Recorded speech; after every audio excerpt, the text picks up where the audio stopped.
2 decades into this Agile thing, we're still struggling to get results. Why is that? That's this week on the Badass Agile podcast.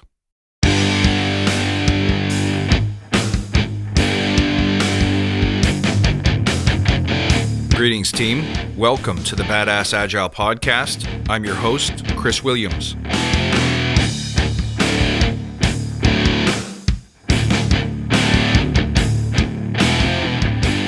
Welcome back, team. Good to see you. Now, after 20 years of theory and practice, we're not much better off. We probably make better quality software. We probably make it faster, which certainly pushes up some of the business metrics. If you look at the annual surveys, most companies report that they're experiencing great savings, maybe even increased revenue because of Agile. But I still see too many organizations missing the point. Courage, trust, and accountability must accompany an efficient process. And unless used consistently, these qualities won't create improvements. But first, let's take a moment to remember why we're here.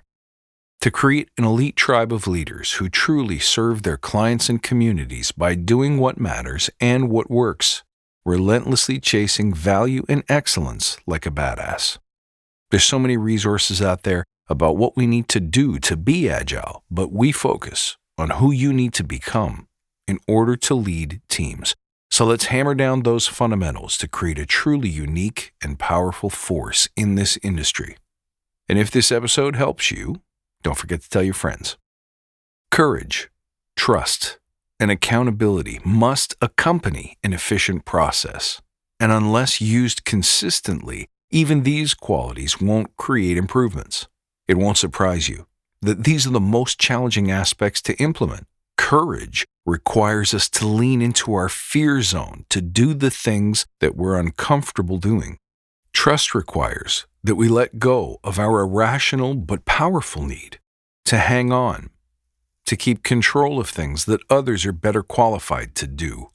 And accountability requires that we prioritize and dedicate time to the things that matter. We must make and keep tiny but public commitments. We have to show our work. Now, these behaviors are tough to inspire, so here's what you need to do to bring home the full potential of Agile. Number 1, you have to demonstrate these qualities by example.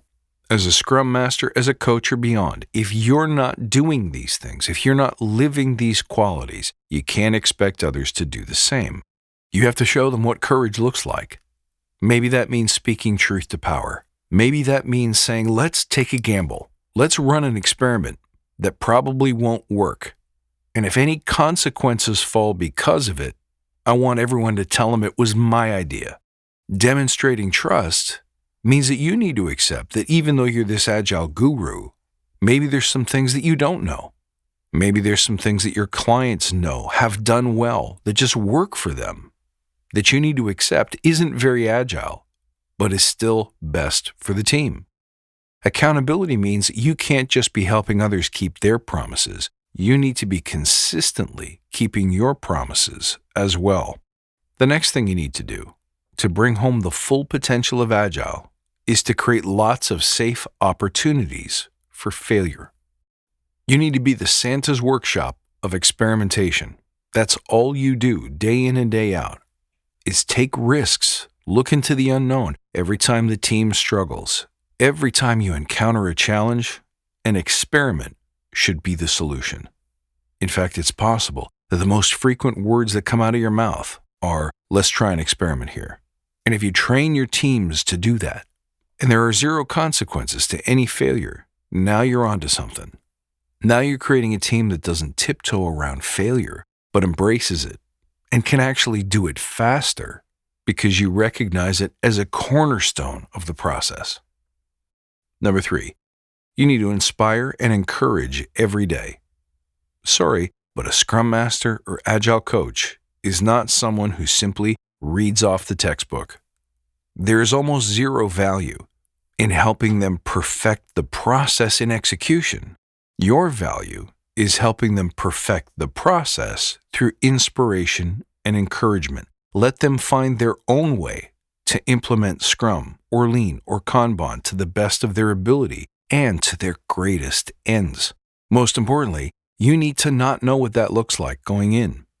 Why not let them be the experts?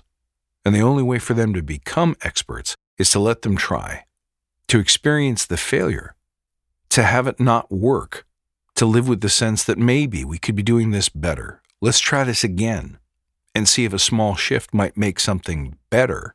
That's when you're really coaching them. And inspiring and encouraging is not about showing them your favorite memes or quotes, but by helping and supporting and cheering them on and helping them see where the improvements actually live.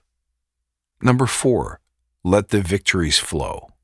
The more I work with Agile outside of tech, the more I know that the victories don't come easy. They're very small, they're hard to see. One of the benefits in working software is that you can show somebody a feature and there's that ooh and ah moment of having built something that really works. All of a sudden, we see the massive potential. But when you're working outside software, there almost is no demo. There's no big reveal. There's no crowd cheering on your progress. Sometimes the gains are very, very small. And all that becomes obvious at the end of 2 weeks is how much more work there is to do. Whether you're inside tech or outside tech, sometimes the road can seem really, really long, especially if you're trying to build massive things or solve complex problems. So you're going to have to dig for the victories, but it's important that you dig for them. It's important that you're watching. It's important that you're expecting the victories, because then even the smallest of victories will reveal themselves. It's something to advertise. And in the most difficult moments, in the darkest hours for the team, that's going to matter. You got to log those victories so that you can look back on them and inventory how far we've come. And number 5, the last thing you need to do to bring home the full potential of Agile is to create an environment of learning where feedback, knowledge sharing, coaching are constant activities rather than incidental events that you schedule on a calendar. I like doing feedback every day, every meeting, every hour. I prefer to do feedback every day, every hour, every session. I love having teams where we take turns sharing what we've learned, whether it's about Agile or management or leadership or something else. And obviously, I love injecting coaching moments into as much of a regular day as I can. It's a bit like being a teacher or a parent sometimes. There's always stories to tell. There's always reflections on what's happening in the current moment that if you don't call them out, could easily pass us by, and the opportunity is lost.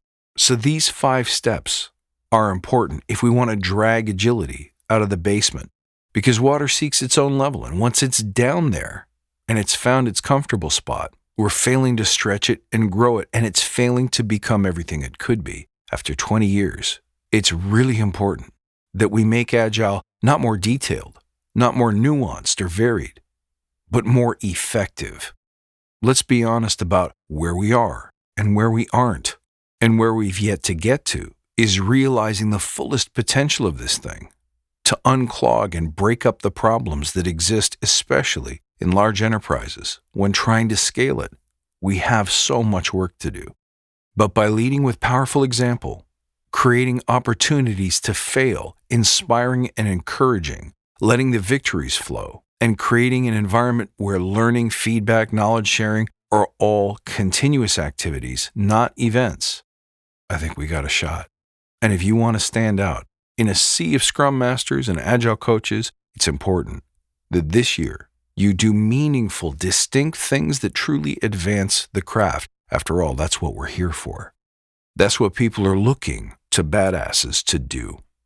I hope this one helps you guys. You can reach out, as always, at badassagile.com. Find me on Twitter at badass_agile, on Instagram at badassagile.